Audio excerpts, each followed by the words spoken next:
یزید کی برائی تو سب نے سنی، اس کے بیٹے کی اچھائی شاید کسی کو بھی پتہ نہ ہو۔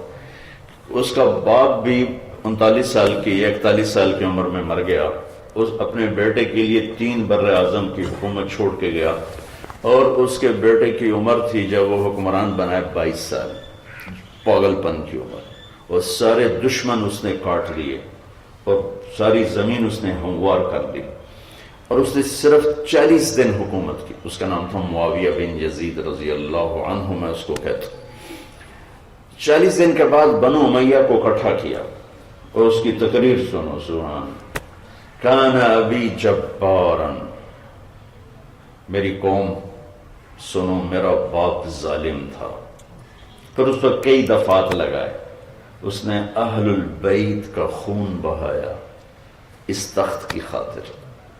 جس تخت کے نیچے اہل البیت کا خون ہو میں اس تخت پہ لعنت بھیجتا ہوں، یہ ہے تمہاری حکومت، جس کو مرضی دے دو۔ حکومت چھوڑ دی، حکومت چھوڑ دی، ساڈا ناظم نہیں چھڑدا، 100 ظلم کردا ہے کہ ناظم بن جاؤ۔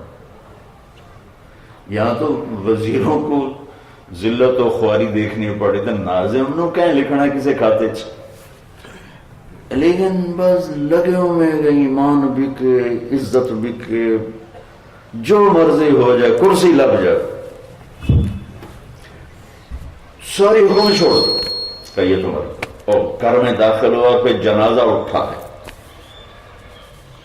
اس طرح اپنے اللہ کو راضی کیا کہ 3 بر اعظم کی سلطنت کو ٹھوکر مار